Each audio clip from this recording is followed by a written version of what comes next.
the most important thing that I will ever do with my life is find a way to convince people to believe in their own dreams and to find a way to understand that it's not about the how, it's about the thing that drives you to live the life that makes you happiest. This is Running for Real, the podcast for runners who know that for every runner's high, there are just as many lows. All those just missed PRs, easy runs that feel hard, injury blues, and more. Each week, we'll talk to running, health, and wellness experts about their highs, lows, and best advice to build our confidence. Running for Real is about being honest, being brave, and most of all, not feeling alone.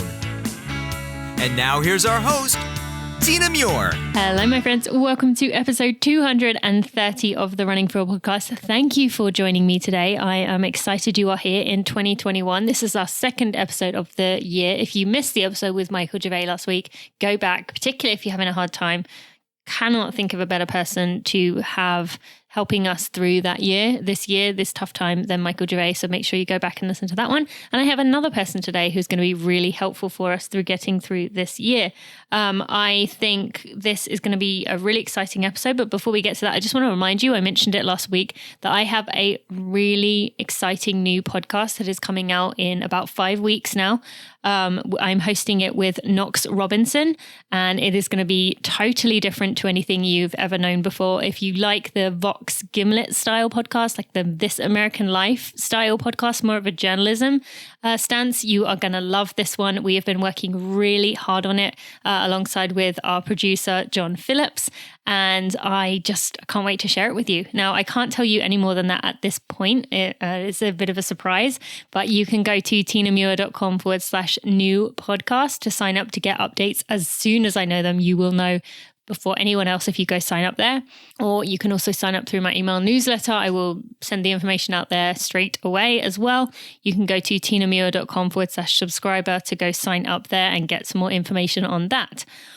Now, on to today, we have Olympic alternate John Rankin, who is a 352 miler. He's a kidney disease survivor, a Black entrepreneur, a public speaker, and he is... You want to talk about motivation, you want to talk about getting yourself moving, you want to talk about someone who can get us revved up and feeling excited about this year. John is that guy. We are going to talk about how we look at others and we think their stuff is all that we want, how we want their life to be like our life, and how we can only focus on ourselves. We're going to talk about that, doing your best. So if you are someone who struggles with the comparison trap, that is going to be a good one.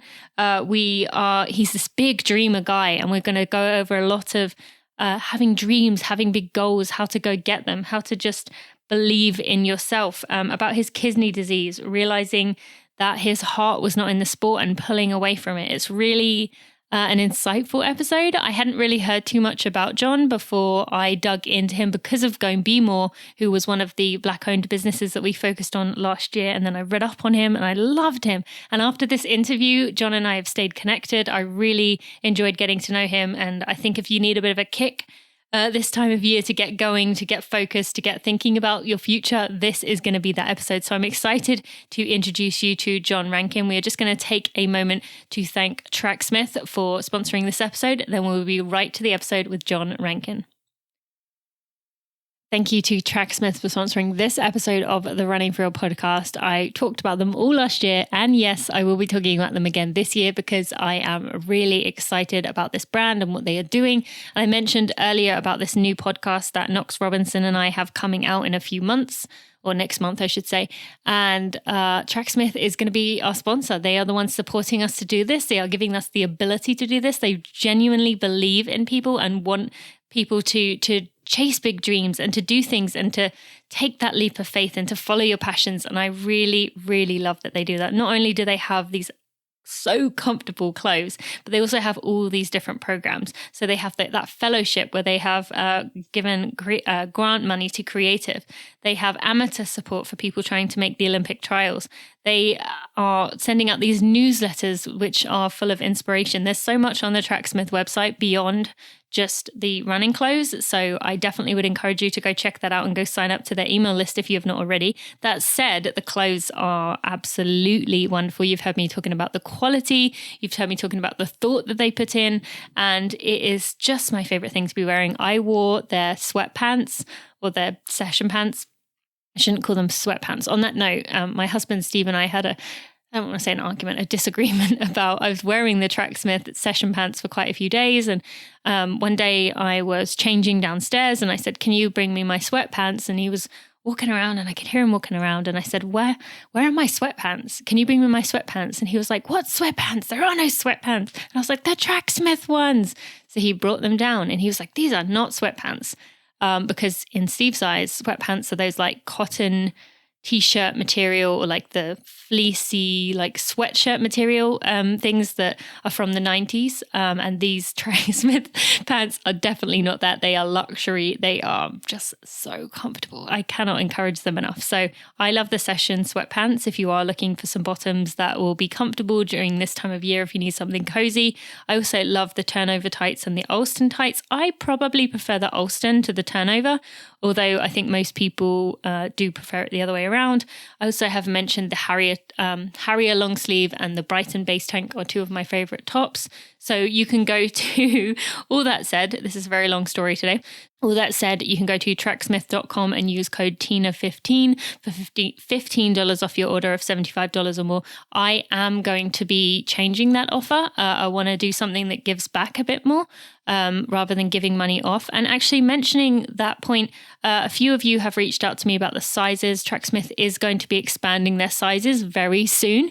So pay attention to that and listen out. It's something I've been advocating for and really asking about quite a lot. I know it's very important.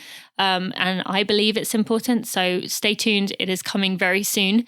And I can't wait to share some updates with you soon. All right. So go to tracksmith.com and use code TINA15 for $15 off your order of $75 or more. And yeah, thank you to Tracksmith. Hello. Can you hear me? Yeah. Good. How are you? I'm great. How are you doing? I'm doing well. As always, I'm sure you feel this too. Feel like just not enough time to do everything, but otherwise, I'm doing yeah. Sure. You know, it's funny you say that. I mean, I don't know if you can tell by the look on my face or something, but I mean, it's like there's always a lot to do, but I'm happy with everything that I'm doing. I kind of feel like I'm at the point where I just don't give a fuck, to be honest with you, That's okay. about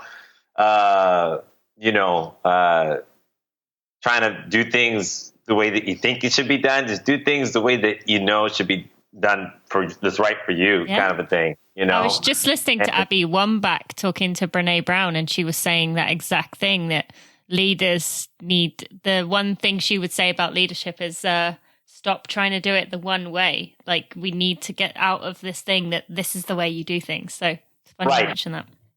Yeah.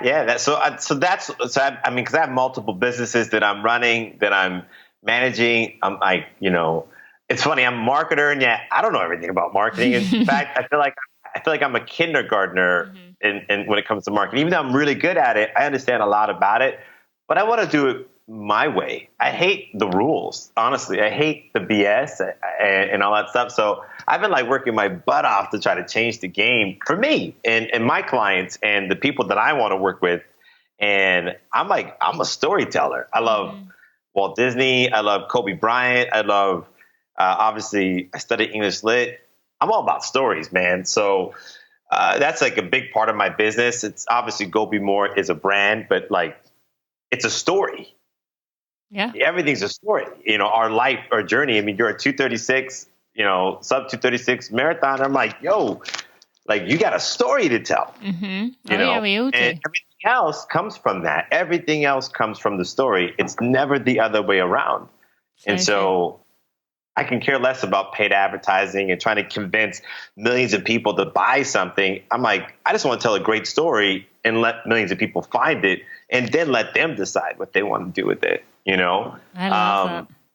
Not about chasing a dollar, man. Even though it's nice to make money, I'm like, I'd rather help people achieve their dreams and let the universe take care of everything else. I 100% agree. John, I've never done this before, but what you just said there was so powerful that I don't think I can cut this out. So are you good with me kind of doing this in a complete different way I normally would? Fun. And so I'll say now, welcome to Running for Real. Thank you. So the listeners have just heard that was literally us answering the phone to one another. And you started off with such a good spell of, I don't know what it would be, a speech of wisdom that I can't in good conscience cut that out. So yeah, we're doing this strange way, but we're going to leave it there. Before I go any further, the listeners, this is not placed, but this was one of the first things I said when I saw John's face pop up on the screen. I noticed the UCAN in the corner there. You a big fan of UCAN? Yeah, I've been connected with UCAN. I was very fortunate to kind of get connected with them when I was running professionally. And I was actually, so Mahawi Kapletsky, Meb Kapletsky's brother and manager. It was my man. He was my manager. He's my big brother, Mahawi. Meb has been my mentor since I was 18. So and, Bob Larson, same thing. I've known Bob. I tell everybody I've been chasing the ghost of Bob since I was in high school. Bob actually was the high school coach for my high school way before I got there. Yeah, awesome. So Meb and Bob are from San Diego. Obviously, Mahawi's from San Diego. Everybody went to UCLA. I somehow ended up at UCLA. And then I turned pro, and Mahawi, Meb's brother, became my agent. And Mahawi and Meb, obviously, a lot of the opportunities that kind of was brought to Meb, through Meb, some of them made sense for me as well, and UCAN was one of them. That's so cool. Thank you for sharing. Yeah. And listeners, that's just one thing you have to hear, because I was just curious about that. That was a selfish question. All right. Yeah. So 352 miler, Olympic alternate, kidney disease survivor, Black entrepreneur, public speaker. Those are the things you kind of define yourself as on your website when people want to know a quick snapshot. But we're going to go into each of these in a bit more detail. I pride myself on asking unique questions, so hopefully we're going to challenge you a little bit here. Now, I featured Go Be More on the podcast a few times just as like a shout out, but I want to get to that at a later point. I want to start with the part that I think most people will be like, ooh, tell me more, which is the 352 miler, the Olympic alternate part. So just going right back to the very beginning, were you someone who realized you had talent pretty early on as a runner, or did it, like for me, I just somehow ended up on the cross country team and I don't remember how that happened. So tell us about where was your talent level? Yeah, I didn't know that I had any talent. That's for sure. My favorite thing, I'm 38 years old, so I'm a dad. I'm a stepdad. I get emotional every time I say that because I love being a father. I love being a dad. I love my kids. And when I look back at my life at 38 and think about how I got into running, one of the things you want to give to your kids is like you want to impart to them. And what I try to do through Go Be More is impart into people like, oh my gosh, your heart knows all the answers to all the questions that you have about what the heck you're supposed to be doing with your life. And yet we're trained to ignore what our intuition, what our heart, what our gut is telling us is right, just because it's not clear how. It's very clear that it's the right thing, and the how always works itself out when you just move forward towards those things make you happy. And that's what running was for me. I was a basketball player from the age of 5 to 14. My father raised my brother and I to be the next Michael Jordan. I was pretty good. I could dunk when I was 14. I was named to the varsity team as a sophomore. We had a pretty good basketball team at Monte Vista High School down in Spring Valley, down in San Diego, East County. Shout out 91977. Zip code where I'm from. And, but yeah, I saw the 96 Olympics. I tell the story every time. Michael Johnson, I have not been able to officially tell him myself. I'm looking forward to hopefully having him on our podcast one day, just so I can tell Michael, thank you, because it was the golden spikes, that puffed out chest, and his running style. I mean, I thought he was Superman, black Superman. And watching him win in '96 at the Atlanta Olympic Games, I was like, yo, all right, that's my dude, man. I want to be an Olympian. I want to go in the track and field. I want to be a runner. And it was because of Michael Johnson. And, I discovered through happenstance that I was good, but it was because I had big dreams that I think was able to achieve so much. Is anything I did, and you can ask my mom and dad this, they get scared when I say I'm going to do something, because if I'm going to do it, I don't just do it. I want to be the best. I can see that already, even in this 8 minutes we've been talking. I can 100% see that. I love that. And it comes from a place of love, though. I don't want to beat people. I was like the worst competitor because I was never competing against my peers. I wanted everybody to win in their own way. I wanted to be number one. Don't get them twisted. But I was like, I wasn't doing it because I wanted to beat people. I wanted to be the best because I wanted to show people it was possible. So good. So good. I love that. Right. Before we go any deeper into that, I want to ask you about that. One thing that you said there that really caught my attention was I had Aaron and Joshua Potts, who host the Running Report is their YouTube channel, the Two Black Runners podcast. I don't know if you've heard them, but they came on the show and they were talking about how for them, and for a lot of young black boys and girls, they see basketball and they see that as the only way they see it as, that's going to make money, that's going to get my family to a safe, healthy place. And they see track and field and they say, well, there's no money in that. I don't know why I would bother. And then it's interesting hearing you saying about being good at basketball and then switching. Was that ever a thought in your mind, in your family? Like, did you think about things like that? About you said, I'm going to be the next Michael Jordan, not Michael Johnson. Yeah. Michael Jordan. Yeah. Was that ever something that was consciously in your mind or that you think about now? That's a wonderful question, by the way. Wow. That's a great question. You weren't expecting that, No, it was never a question. I never thought about it. I mean, this is kind of off topic, I guess, but as a black man, I don't think about being black. Mm-hmm. I don't, this whole Black Lives Matters movement and stuff. I mean, I think that the way that I see it, I'd probably get in a lot of trouble the way that I want to talk about it, only because people would misinterpret it. But I honestly don't care how people interpret it, because at the end of the day, I don't see myself as a black man. I see myself as a man who happens to be black. Yeah. I don't put the color before the person or the human being. I'm a human being. I'm a man. Mm-hmm. And so I didn't focus on my culture. I didn't focus on my skin color.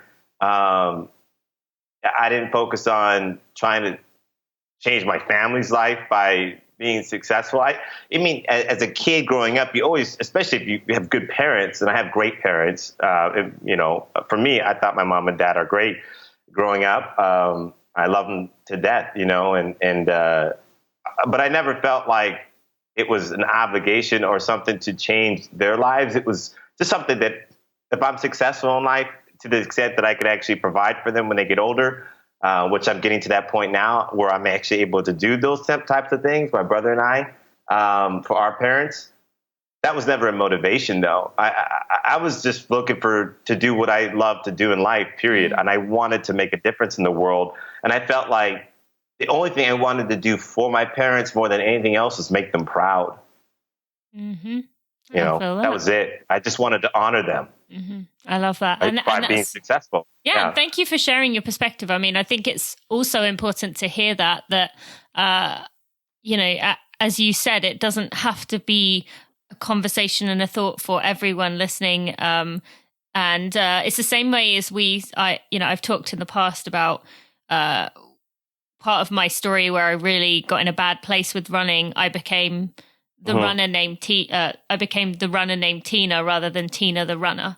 So, and it's the same with, I think, running identity. People get sucked up into feeling that the runner is what they identify as rather than it being very much themselves. So definitely sounds that way. Go on. I have a phrase that I use, and I think LeBron James stole it from me. Just kidding. But I would say to myself all the time for many, many years, and I don't know what I'm going to do with it, but I like the idea of using it. I've seen it pop up here and there, the phrase more than a runner, And I do feel like it's easy to get caught up in identifying yourself, runners particularly. I don't know why. Maybe it's with any sport. Like you become known as the runner, then the person versus the person who runs. And I didn't like that because I'm like, my goal in life is to, when I die, I hope that that's the last thing people talk about is that I was a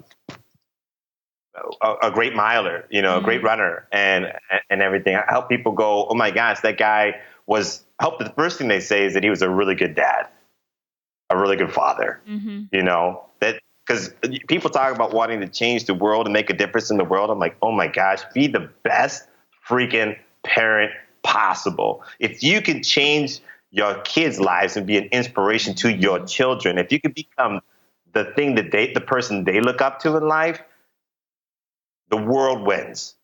I and could every not agree parent more. should aim to be their child's hero, like not their best friend, but an example that they can look up to. I want to be the iconic figure in my daughter's life. And again, you're saying about my dad is.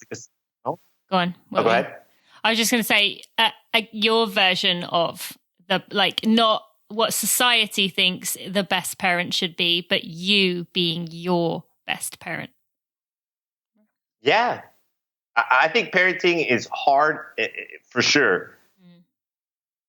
But I think that it's not that complicated. At the end of the day, every mistake I make, every shortcoming I feel, and every single day I feel like I'm not doing great. Even though I feel like, my daughter's mother, who is the love of my life, she says it all the time, like, you're such a good daddy, and I'm like, but I feel like I could be better, And I always feel like this ping of guilt, but like everything, wherever I fall short, when you kind of raise your voice just a little bit too much and you go, oh, okay, sorry about that, honey. Every time I make a mistake, anything that I do, good or bad, great or not so great, I go, was it laced with love?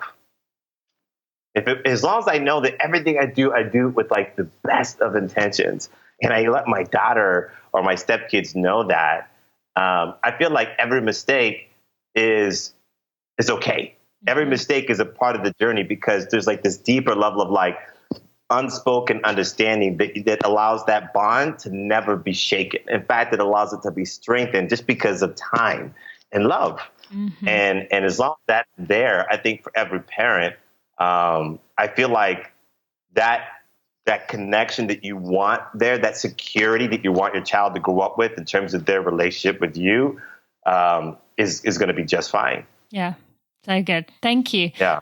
Didn't even expect us to go into the parenting realm, but we've dipped our toes in it now, and it's obviously something important to both of us. So I think that's good to mention. Now, going back to you talking about being a competitor, but not wanting to, you wanted everyone to do well for themselves. Being an Olympic alternate, having been someone who my first time of representing Great Britain came because someone pulled out the week of, and I was the alternate, I got put in. So I am aware I wouldn't have got that opportunity without that. And you were obviously the same way. Yeah. But how does that work with the Olympics being an alternate? Because you want to compete. God, do you want to compete in the Olympics? But that means something is wrong with someone else. So how did you reckon with that during that time?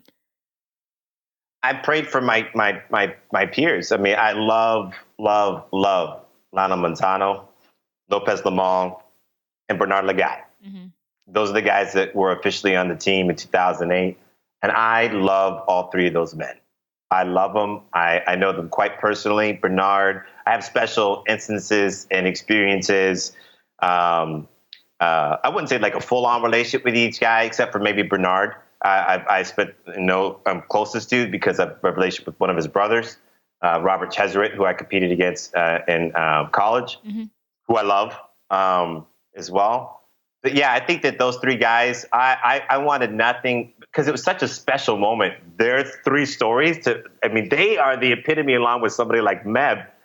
They are the Olympic or the American dream come true. And I think in many ways, because I'm kind of a foreigner as well. I was born in the U.S., but I'm from the Cayman Islands and half Jamaican, half Caymanian. But I was born in the U.S., raised in the U.S., only spent, about a little less than 2 years growing up in the Cayman Islands at one point in my life. But I loved everything about their story. I felt like they represented the best of America. And in an event like the metric mile, I was like, wow, like it was perfect, in many ways. So, and of course, navigating wanting to, go. Look, if somebody got hurt, I was ready. I was ready to represent the United States. I was ready to go, but I would have done it in honor of the person that got injured. If they couldn't compete, I wouldn't have been like, oh, cool. And just not even think twice about it. I'd be like, no, I'm now representing and taking up the slack, or not taking up the slack, but like fulfilling this opportunity that was given really rightfully so and earned by whichever one of my peers couldn't compete. I don't know. I just never felt like, however it would have turned out, it was not mine the way that I would have liked it to have been. So it would have just been more of like a greater honor and a greater sense of duty than it would have been, oh, I made the team. Cool. Thank goodness that other person got hurt. It would have been like, nah, I would have done everything in honor of them. And if I would have gotten a medal, I would have given it to them. Oh, that's pretty, I don't know if I could have done that, to be honest.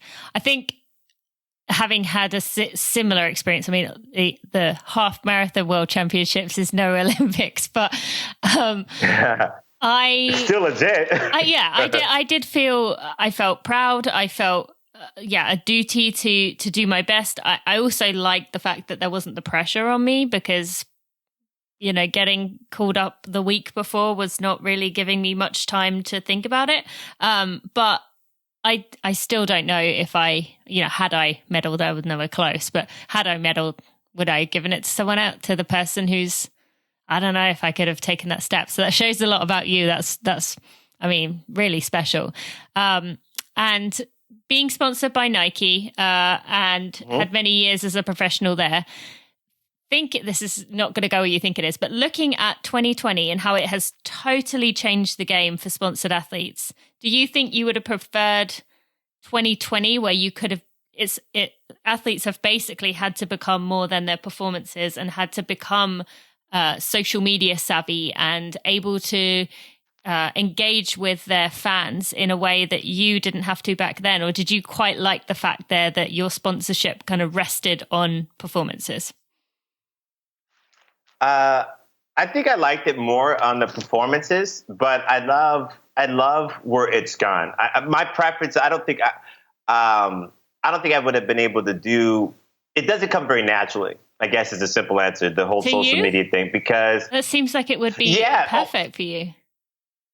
It seems like it. I think that the thing that I struggle with the most, and I need a lot of encouragement, honestly, like hearing that gives me a lot of encouragement. I'm getting there. I don't know how I want to show up on social media because I have an honest disdain for it. I don't really, I'm not a huge fan of social media because I feel like there's a missing component to it on a larger scale where it negatively impacts people more than it positively impacts them. So I struggle with it because I want to believe that it can be used with the greatest of intentions, but it's amazing how immediately it sucks you in you get lost in this world of honestly misinformation and misrepresentation and misperception due to what's being shown to you. It's only a snapshot of what the truth is. And most people don't give you the full truth, no matter who they are. And so for me, I'm like, being authentic without stepping on, my family's toes or misrepresenting anything, or I don't know. I really struggle with it, to be 100% honest with you. And so I'm glad I didn't have to deal with it then, because I was a monster, man. When I was competing, there was nothing else that existed. I felt like, in many ways, and I still look at the way I do anything in life, as an artist. I'm a creator. I'm a performer. And when I looked at my running as a performance, I really enjoyed it because I felt like I was communicating through every step and through every surge and through every move that I made and through every failure that I had. I loved that canvas, of the track. And I love the effort as the colors with which I painted that canvas. And I enjoyed that. And I felt like, let that speak for itself. All this other stuff, I feel like athletes, and this is what I love to do now, is that I'd rather be your voice. I'd rather take what you've done on the track and what you're doing, allow you to continue to do that and focus on that and paint the picture and the story. You tell me and let me tell them for you. Mm-hmm. If you get caught up in that, you all of a sudden, I think it taints your ability to truly own your performance out there on the roads and then on the track. And I don't like that. I don't like seeing athletes too social, to be honest with you. Yeah. You're a warrior. And I want you to focus on being a warrior and to be into that world of being stoic and somewhat mysterious. I don't want to know everything about you from you. I want to see you perform at the highest level and be inspired by that and let other people tell your story for you. Like, I never read ever to this day. I've never read an article written about me. I've never looked at it. I hate watching my own races. I don't want to get caught up in my hype. I don't like it. I want other people to enjoy that for themselves. I couldn't do it. I couldn't even look at a start list. I never once knew who I was racing against. Thank you to Momentous for sponsoring this episode of the Running for Real podcast. I am really thankful that Momentous is a partner of mine, and I love to hear that you have been trying out their collagen peptides and are really enjoying it. It's really cool to see you tell me what the differences are you notice by taking those collagen peptides, which is that premium collagen supplement optimized for highly active individuals. And for those who haven't heard me talking about collagen yet, it is this 10 grams of high quality grass-fed collagen peptides, which is further optimized by the addition of over 5 grams of Fortigel and 50 milligrams of vitamin C per serving. So Fortigel, actually, by the way, is this clinically researched collagen peptide formula that was designed and tested to promote collagen synthesis in tendons and ligaments. So if you are someone who is struggling with injuries that seem to be hitting your tendons or your ligaments, that is where those of you who have reached out to me have really said that you've seen the difference in your running, in your recovery, in your healing, especially if you're going through some injuries. So this collagen is going to be a real boost for your body to help get it back on the road to hopefully running again, or getting back to strong, healthy running again if you are still able to keep going. And that vitamin C, that's a necessary cofactor in collagen synthesis. And by consuming vitamin C alongside collagen peptides, it will increase the effectiveness of collagen supplements like this Momentous collagen peptides. You can use this for daily long-term joint health, resilience against injury, and you can also get back to running after injury a lot quicker, which is something that I know many of us will benefit from. I know a lot of us overdid it in the last few months with training a bit too hard, maybe not taking care of ourselves in other ways. This is one way you can help give your body a head start, a quick start back to healthy recovery. The most popular ways to use it are in a smoothie, although if it's a bit cold for a smoothie for you right now, you could also put it in your morning coffee. It mixes in really easily, totally unflavored, and actually unflavored, not that quote unquote unflavored that actually tastes pretty gross. So it is just easy to take. It is NSF certified for sport, which is critical for athlete supplements. And I'm just a really big fan. So you can check out the collagen peptides, Momentous collagen peptides at livemomentous.com. And if you use code TINA, you can get 20% off. So if you use code TINA, you can get 20% off at livemomentous.com. To this day, I've never read an article written about me. I've never looked at it. I hate watching my own races. I don't want to get caught up in my hype. I don't like it. I want other so people to interesting. enjoy that for themselves. I couldn't do it. I couldn't even look at a start list. I never once knew who I was racing against. Wow. Never looked. Why do you think? I mean, that's so. Because it was all on me. It was never about any of my guys that I was running against. I'm like, I can't dictate what they're going to do. I can only focus on my performance and my effort. So I never needed to know.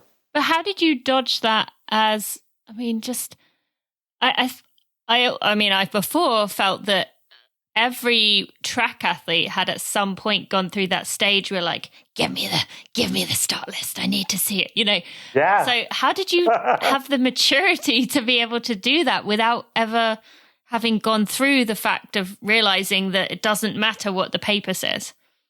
I mean, is that your parents? No, I don't know where it came from. I just knew that I'd always have this joke because my teammates would be like, oh, okay, we got the start list. My coach would be like, let's go over it. And I'd be like, I don't need to see it. They're like, what? And then they're like, don't you want to know who you're racing against? And I'm like, is my name on the list? They said, yeah. I said, that's all that matters. So I'm the only one I got to worry about. Yeah. I mean, it's true. Yeah. And I knew how I was going to race. Yeah. And I knew how I was going to race. I was going to run my best. I was going to take it to the field. And I said, y'all got to beat me. I ain't got to beat you.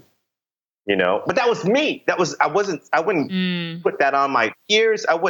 I'm competing against me. I'm going to determine way before that race even starts how I'm going to show up. Yes. The race is already won or lost way before that start list is put together, way before I get to the stadium, way before I warm up. That race is already determined. Everything. So I'm like, let me determine that way ahead of time. That's why I don't need to look at the list. I already know what's going to happen. I love that. And for some skeptic listening who's saying, well, you don't know if you're going to get tripped over in the race, what would be your answer there? That's how it goes. You don't know. You just don't know. And that's the thing. It's like, why try to predetermine it? I'm like, I race. I'm there to race. I'm not there to guess. Mm-hmm. I'm there to be in the moment, to be present. How in the world can you be present when I'm focusing on, oh my God, Bernard Lagat's a 326, 1500 meter runner. Oh, I guess I'm going to get at least second place. Mm-hmm. Why even run if that's what you're going to do to yourself? Don't look at the list because it's irrelevant, because that's the game you start to play with yourself psychologically. Mm-hmm. And I just felt like, why play the game? I already know it's going to be a race. I already know that I'm going to have to compete at my best. And I knew other things too. I just knew that half the field I didn't have to worry about. Always cut it in half. I'm like, those back half, there's always going to be 6 or 7 guys that are just not in the game today already. And so I'm like, I always felt like I had to worry about 2 or 3 guys. I said, if I could run my race, I'll beat about 75% of the field today. Because I just knew how good I was. So I'm like, okay, on any given day, I can go out and run about 354 today. 353 on any given day. I just knew I could do it. So I'm like, I'm not worried about the time. I knew my effort was going to be there. And most times I run from the front. So I'm like, strategy is not really an issue. It's gauging the effort, engaging my peers and playing off of them. And I'm like, 2 or 3 guys is all I really had to worry about. In most races, I was going to be top 5 every single time. So then what about the Olympics? About myself. What about the trials then? If you took the trials, so that when you finished 4th, there was no like, oh damn, like, where could I have cut time off? It was just, well, I did my best. That was that. It's funny, like I didn't make the right moves based on certain things that I had going on physically. I actually ran a pretty damn good race, all things considered. The positioning that I was in to be where I was at, I just honestly, I didn't do the one thing I should have done, which is I should have gone for it at 200 meters to go. Like I honestly think that I would have won the trials had I actually had the balls to make that move. So you went at in 100? That moment. I didn't go at all. Oh, I didn't kick. Okay. I didn't kick, and I had something going on. I don't really want to make any excuses, but there was some stuff going on physically that I tried to deal with for 6 weeks prior to, and it just ruined I took away all my power. I had a major injury going into it, and I couldn't kick. So that was the problem. Was I was super freaking fit, and I was in unbelievable shape. Like, I think I was the best. I think I would have medaled, honestly, at the Olympic Games. I think I was unbelievably fit. And I was doing stuff in training. Even my coach, Joaquin Cruz, at the time, was just like shaking his head like, wow, Joaquin has seen it all. And he's like, this is crazy. But I couldn't kick. And so when I was in that move, it wasn't even that I couldn't make the decision. I was like, wow, I can't go. This is my top gear. And there was nothing I could do about it. And so I think that was his best. That was the best I could do that day. Mm-hmm. Yeah. Interesting. Yeah. Thank you. And I'm okay with that. I'm okay with that. Oh, yeah. You've made that pretty clear. And that's, I mean, it's just interesting to think about. And so then with what you've been saying here, for the recreational runners listening, how can they take this, not looking at start lists, because obviously there isn't really a start list for marathons or 5Ks, all this stuff of looking at numbers, looking at people, looking at paces. What advice would you give to people listening in that sense?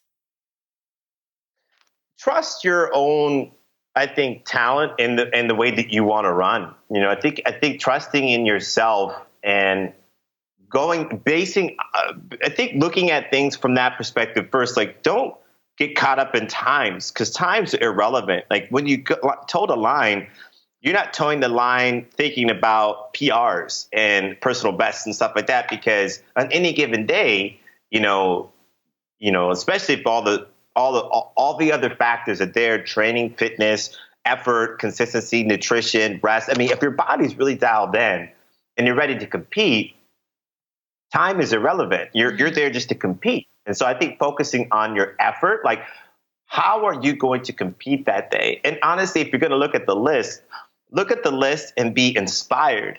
Don't be intimidated. Like, if there's better PRs on there, be like, well, you got to answer those questions beforehand. But I mean, if I look at a list and I go, okay, there's Bernard Lagat, he's run 326. I'm like, well, I guess I got to run 325 today if he decides to run his personal best today.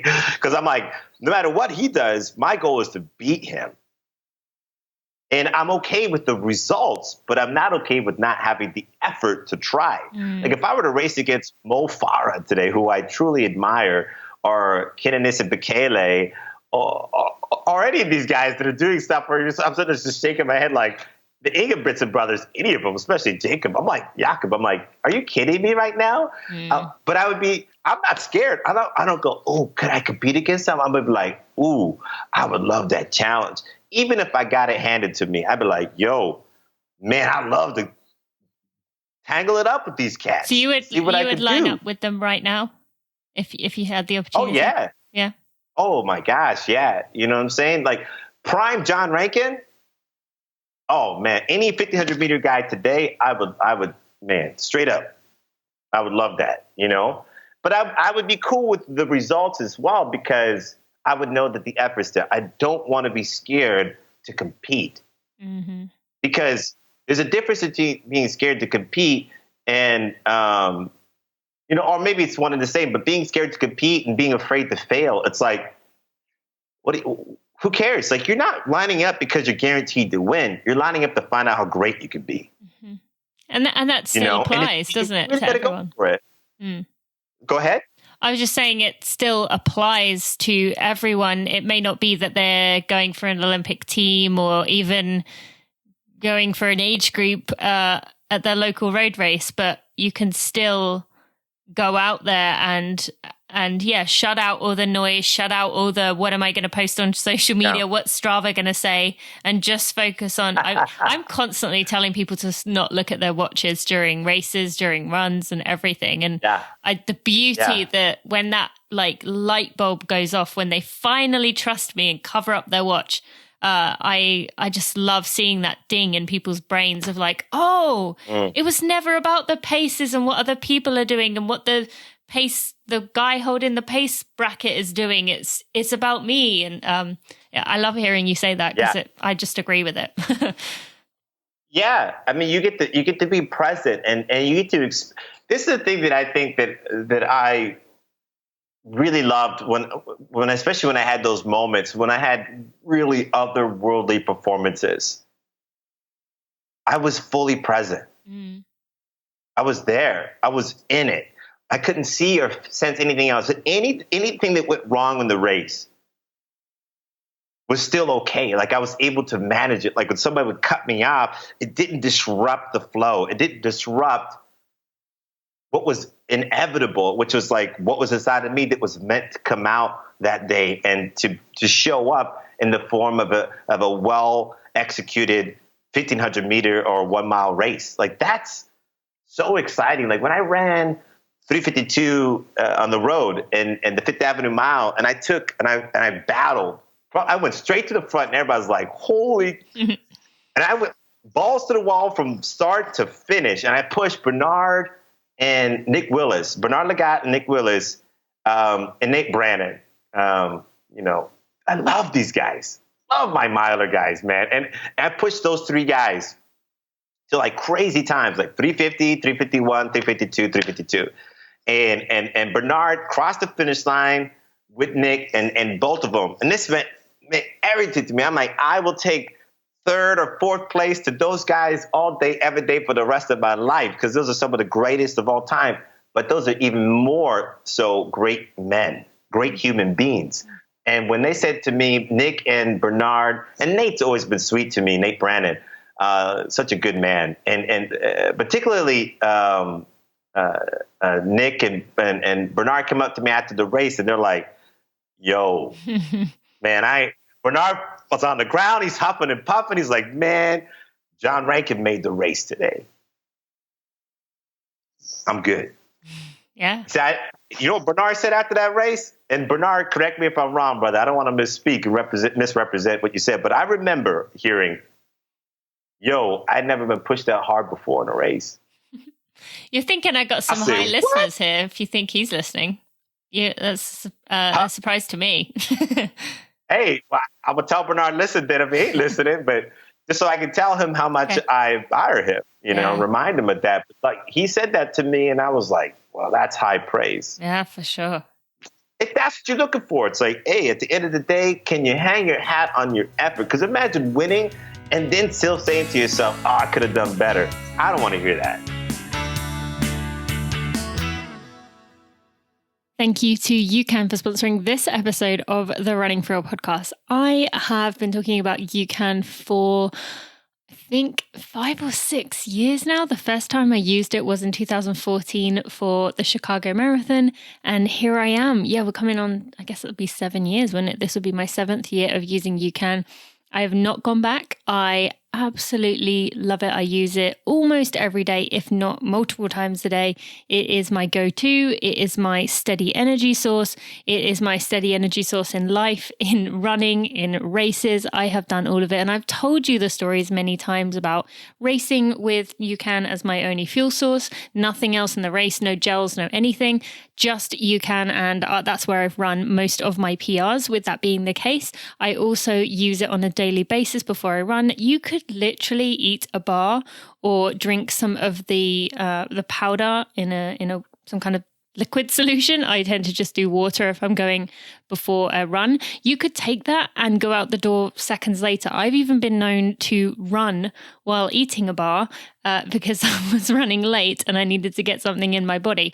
They are that easy to digest. They are easy on the stomach. They are lasting energy, steady energy, just a wonderful product. And if you haven't tried it already, I've made it pretty clear that I love the peanut butter chocolate bars. I also love the salted peanut bars. Those are also some of my favorites. And as for the powders, I love the cookies and cream protein powder, which is what I have on a daily basis. However, if I was going to take it on a trail run or a longer run of some kind, I would use the cranberry raspberry powder, and I just mix that in with some water and off I go. I can drink it while I go. Now you can use code Tina UCAN. That's Tina UCAN at ucan.co, and you will get 20% off your order. I think if you haven't already found that you love it, you will soon find after this. If you are already a loyal fan, you can also use that same code Tina UCAN for 20% off. So go to ucan.co to get 20% off using code Tina UCAN. If that's what you're looking for, it's like, hey, at the end of the day, can you hang your hat on your effort? Because imagine winning and then still saying to yourself, oh, I could have done better. I don't want to hear that. Mm-hmm. I agree.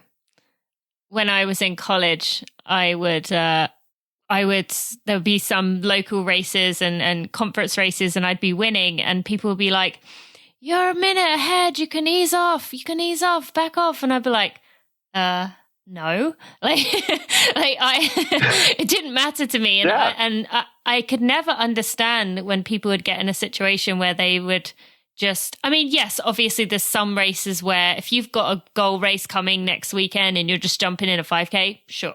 Like, a short race or whatever it may be, fine, back off. But if you're not leaving it all out there when you have that opportunity, then what are you doing? Like, and that applies to everyone across the board. Like, if this is an important race to you, you should be giving every bit of effort, whether there's people around you or not, whether you are beating someone you care about or not. Like, it doesn't matter. You just got to give all the effort that you have for that day. So I, again, love hearing you say that. Okay. No, good. I want to go on to the next part of your journey. So you were diagnosed with, see if I can say this right, focal segmental, I'm not even going to try and say that word, you'll have to say it for me. Glomerulosclerosis? Glomerulosclerosis. Glomerulosclerosis, yeah. Okay.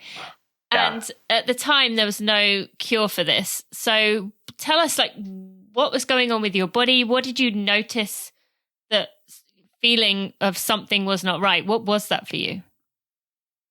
Yeah, so FSGS is a kidney disease. It's considered terminal because it's progressive. It's a degenerative disease, meaning eventually what happens is your kidneys get to the point where they erode or scar enough to where they lose function and eventually lose complete function and they stop working. That leads to dialysis, which are these machines that you get hooked up to, and it cleans your blood, and it takes 3 to 4 or 5 hours or so every couple days. You know, when people are on dialysis, it's basically it takes over your life, and you're on dialysis until you get a new kidney. And I don't know what the statistics are, you know, how many people die while they're on dialysis, but generally speaking, kidney disease, living on dialysis, waiting for a kidney transplant, that's like your future when you're diagnosed with something like FSGS or some form of chronic kidney disease or nephrotic syndrome. You know, and so when I was 26 when I was diagnosed, I was told I was halfway towards kidney failure through a routine physical exam weeks before the Olympic trials. And so I was brought into the room to go over my physical examination results at the training center down in San Diego, and all the athletes who were getting ready for the trials, whatever sport they're in, had to go through this routine. And you're thinking, you're just going in, you're good, see ya. I walk into the room to get my results, and I walk into a room full of trainers and doctors, and I'm like, this is not good, you know. And the head trainer proceeded to tell me that my urine test came back. So one of the ways you could find out kidney function is through a urine test. They said, well, the numbers indicate that you're halfway towards kidney failure right now. Like, it's extremely bad. There's an extreme amount of what's called albumin, the type of protein that's found in your urine, and you shouldn't find that much protein in your urine. You know, very little, if at all. And when protein is spilling into your urine, that means that your kidneys are not functioning very well. And so the more you find, the more issues there is with your kidneys. And so my numbers were indicative or equivalent to being halfway towards kidney failure. And so they're like, we need you to test, we need you to do whatever, find out what's going on. And I was like, I'll do some of the tests, urinalysis tests, where you urinate in a jar for 24 hours, and then, they test it. And I did it a couple times, and the numbers are the same. And they wanted to do a biopsy, a kidney biopsy. And I said, nope, not till after the games. And so you were feeling fine at this point?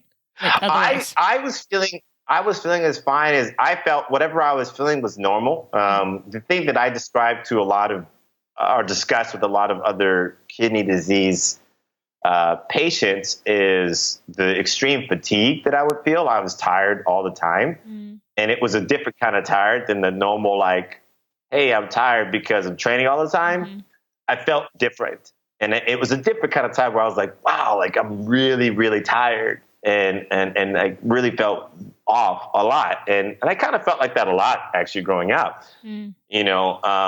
this odd type of fatigue. And I talked to other kidney patients about it, and they described the same feeling. They're like, no, that's actually a common experience with kidney disease is extreme fatigue.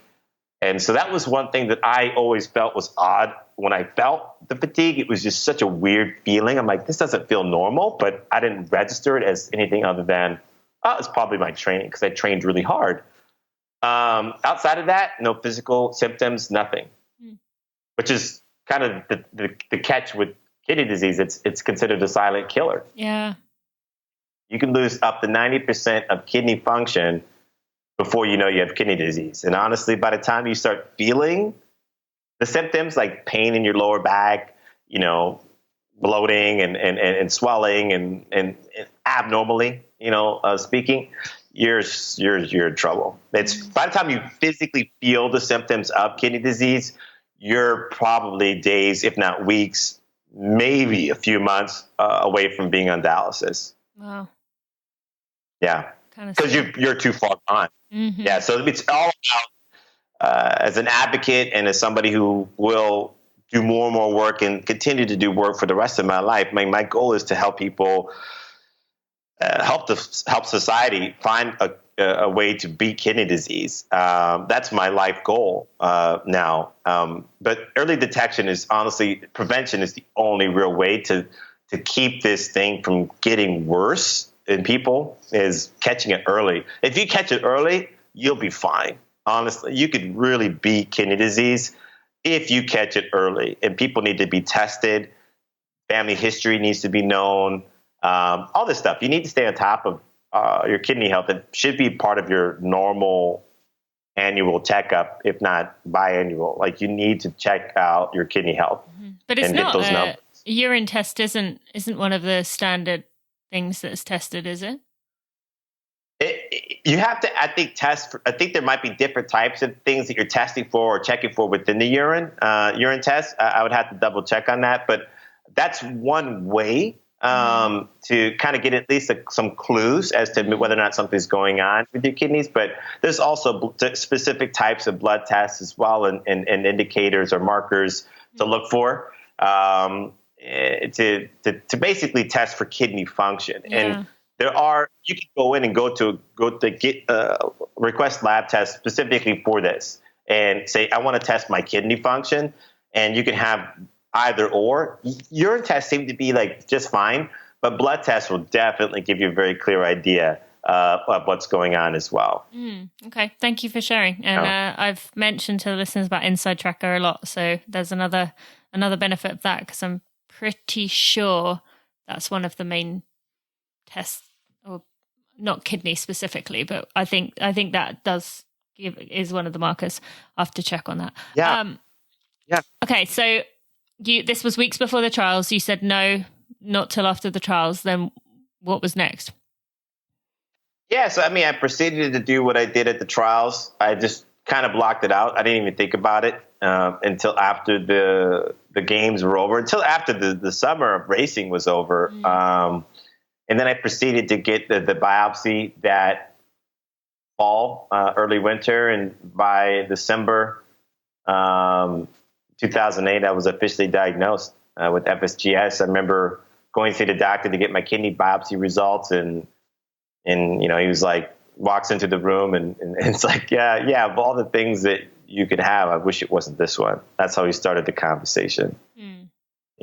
And then he told me about FSGS, and he said, you have two options: blood pressure medication, makes you tired and drowsy and you can't do anything. Or you could take prednisone, it's a type of steroid, and it makes you acne, it makes you bloated, makes you feel whatever. He said, so these are your two choices. And I said, no thanks to either one of them, and walked out. And that was that. I just remember 26 years old, December 2008, supposed to renew my contract with Nike, deciding what country I was going to represent for the next Olympic cycle, U.S. or Cayman Islands. I was like at the weirdest point in my life. And I was at the top of the world, though, because I was had just made an Olympic team. I was an alternate, one of the fastest milers in the world. Had run my personal best that year in my events, and I'm at the peak of my career. Really, I'm 26, and I'm just getting started, and then I'm told I'm going to die. And I remember being on the Clean Sport podcast with Kara Goucher and Chris, and I said, it was a tough interview for me because I think it was the first time I came to realize after being diagnosed 12 years ago what that moment meant, for my running career. When I was diagnosed that same day, walking out of the hospital, I remember that moment vividly as if it was yesterday, standing in the parking lot.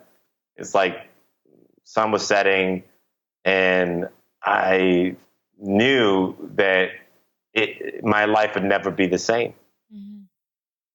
And that's when my running career really ended, was that day. And that was I questioned conscious choice?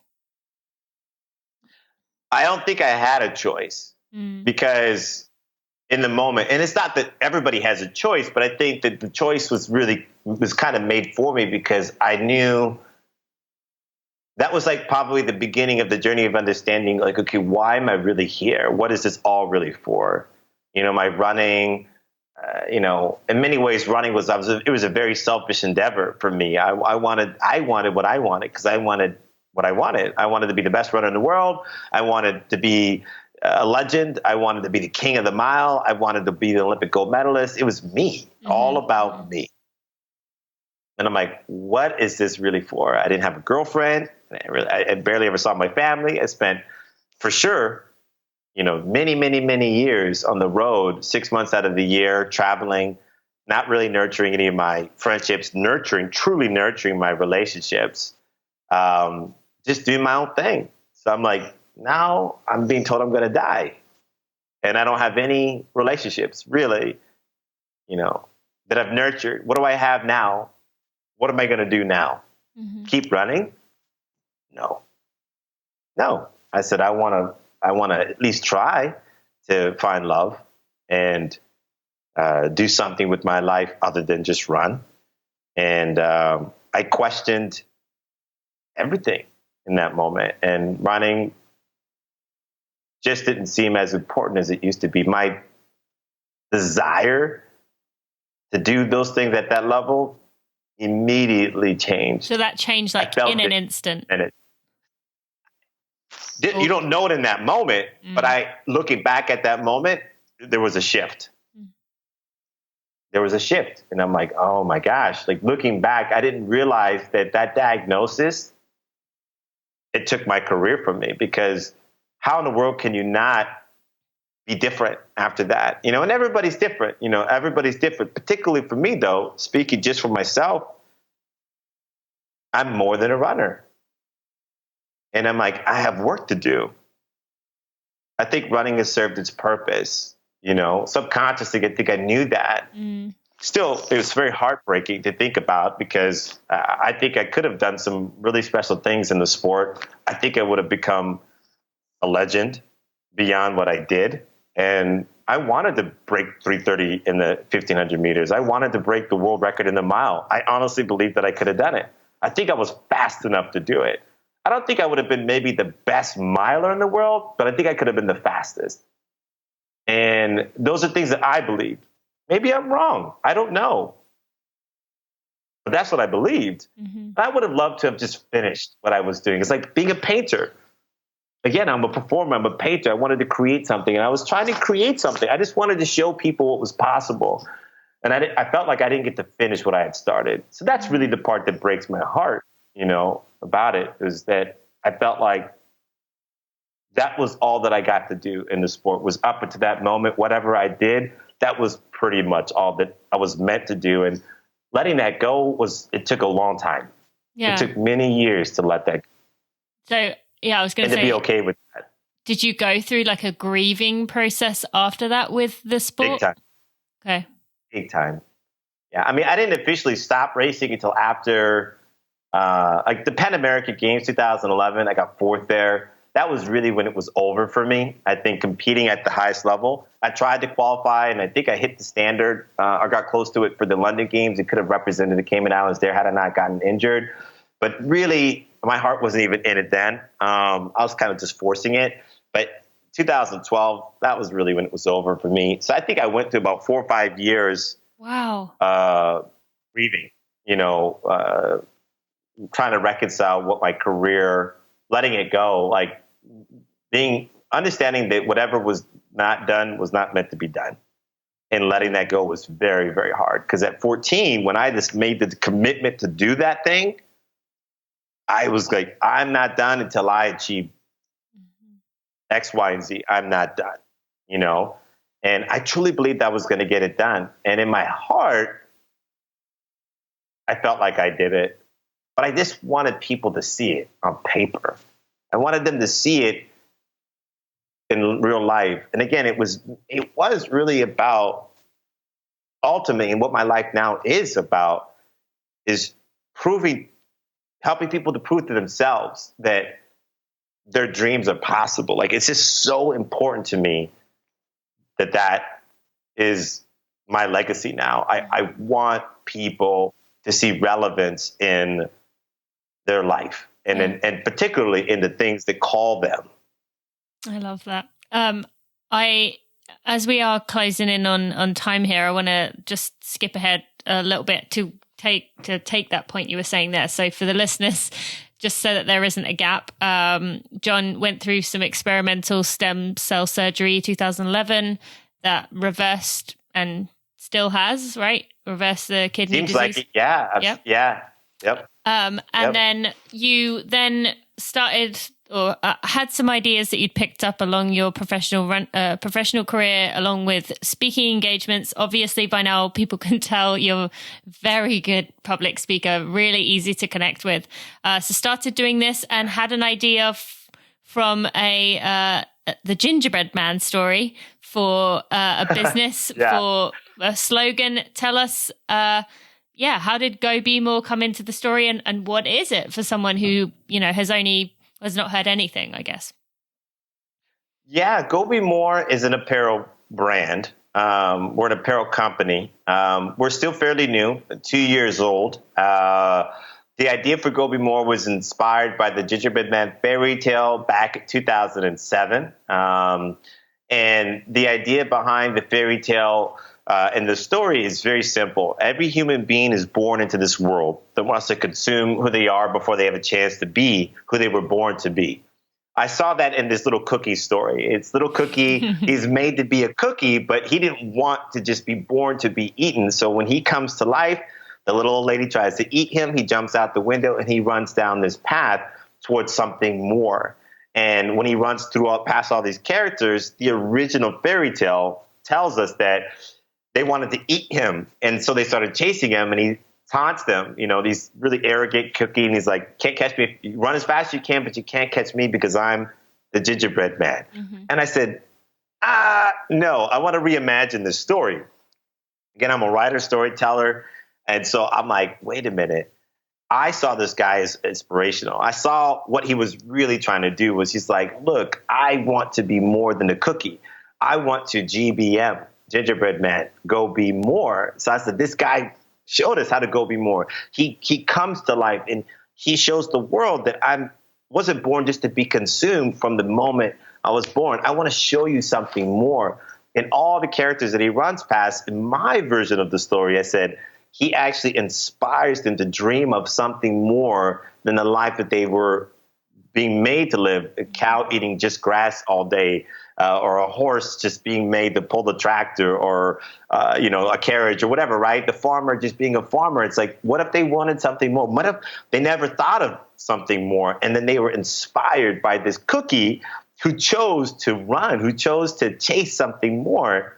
And they were inspired to do the same. And I said, that's honestly us. We are the gingerbread man. We are born into this world that wants to tell us who we are based on our religion, our sex, our sexual orientation, our class, our ethnicity, where we're born. And yet within us, we know that we want to be something more, that we're actually more than what the world says we are. Mm-hmm. So that box that we're born into, this identity that we're given, it's not ours.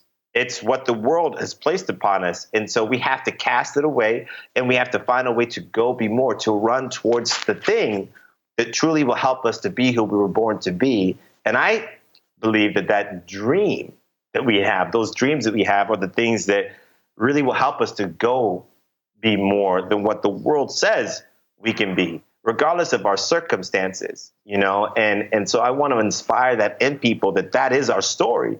That gingerbread man's fairy tale reimagined is the story that we choose to tell through Go Be More, mm-hmm. because we need to set each other free. I always tell people, my goal in life is to give you the permission to dream. And I think a lot of people need that permission. Mm-hmm. They need to be told that. And I am 100% not kidding when I say that is the most important thing that I will ever do with my life, is find a way to convince people to believe in their own dreams, and to make it a point to find a way to understand that it's not about the how. It's about the thing that drives you to live the life that makes you happiest. I don't care if you make the dreams come true, because that's not what it's about. I didn't achieve the dreams that I have, but I'm a happier person because I chased them, and I understand who I am because I chased them. Mm-hmm. The world's a better place when people know who they are. The world's a better place when people know their value. Yeah. And the only way to do that is to discover who you are. And I don't think it's possible to do that without fully committing to making the things that make you happiest your reality. So that's what Go Be More's job is through our apparel every single day, every single purchase.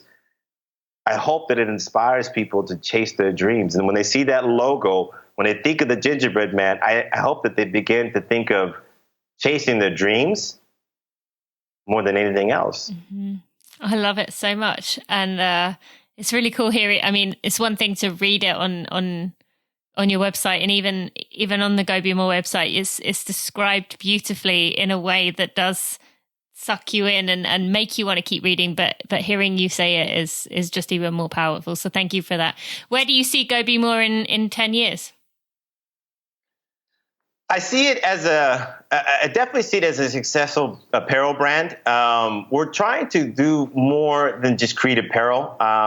I'm trying to expand it into being more of a media company where we focus on storytelling, creating animations, creating artwork, basically using the medium of any medium where creativity is channeled, different forms of telling this story is really the key. And I think to reaching people, we want to take designs and create really powerful, wonderful apparel. And I think our focus as an apparel company will be running and being really running focused. And that's really where I think our apparel itself is going.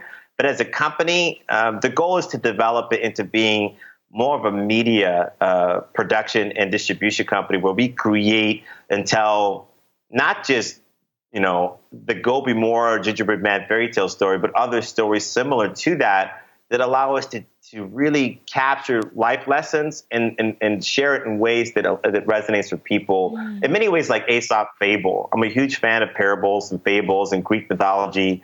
And so my goal is to eventually be telling stories, through this brand and expanding upon this one story and trying to figure out other ways. I have quite a few different stories that I've written. Another one's called The Lamb Who Ate the Wolf. And that one's about love overcoming fear, and it's a very powerful parable that I wrote 14 years ago. And it's just now time, to tell that story as well. So things like that is really where this is going. This is just the beginning of my effort to tell stories that will outlast my lifetime. That's for sure. So where can people go find those stories or find out more about you and Go Be More in the future? I think for now, the best place to stick to is just go to gobemore.co We're building up our social media. We're getting really good at all these other things. I'm not great at it, like I admitted in the beginning, but we're getting better. We're understanding what we want to say to people so that we don't misinform, that we actually consistently lead through the storytelling efforts of our brand. GoBeMore.co is the best place. Honestly, we love using our newsletter and having people subscribe to it because we don't send out a lot of newsletters. And when we send something out, it's actually really good information. It's really helpful, really inspiring. So the newsletter that we have, and just visiting our website frequently or hitting us up on Instagram. That's our favorite channel to use. And we're GoBeMore Co. GoBeMore Co. is our Instagram handle as well. So those are the two best places: our website, newsletter, and then, of course, Instagram. Great. All right. Well, I will put links to those in the show notes. John, thank you so much for your time and just so much gold in here. I appreciate you and all that you do. Thank you so much, Tate. Thanks for having me on. I love our conversation. Before we end this episode, I just want to take a moment to shout out my podcast editor, Jeremy Nessel, who has done such a wonderful job of looking after my podcast, taking out all the mishaps in the episodes, while still keeping in the vulnerability and the realness and the rawness of the conversation. This is not one of those podcasts where I take out the ums and the ers and the sometimes the delay in words, because I think it's very important to keep that authenticity. We're surrounded by perfected and manicured everything, and I think it's really important that Running for Real stays that way. So thank you to Jeremy for your work. I also want to thank Maria Vargas and Amber Moore, who are also part of my team. They've been a big part of this community and me being able to build this brand. So just want to give them a shout out too. All right, let's get right back to the end of this episode. Isn't he awesome? I really appreciate John for his passion for that dreamer style of things, the energy to go get what you want. I love him. I appreciate him so much. So I hope you enjoyed that episode with John Rankin. You can find links to everything we talked about today in the show notes at tinamuir.com/episode 230. Also want to take a moment to thank Momentous and Tracksmith for sponsoring this episode. You can get $15 off your order of $75 or more by using code TINA15 at tracksmith.com.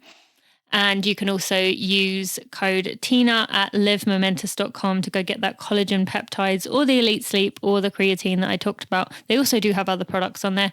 So use code TINA at livemomentous.com for 20% off your order. Also want to remind you, if you want to sign up for early updates about my new podcast that is coming with Knox Robinson, you can go to tinamuir.com/new podcast. You can also sign up for my email list and I will let you know there at tinamuir.com/subscriber. And again, you can find all of this in the show notes at tinamuir.com/episode 230. My friends, thank you so much for listening today. I'm excited to bring you another new episode next Friday, and I hope you have a great week. I'll see you then. Thanks for listening to the Running for Real podcast. Be sure to check out tinamuir.com for show notes and even more helpful running information.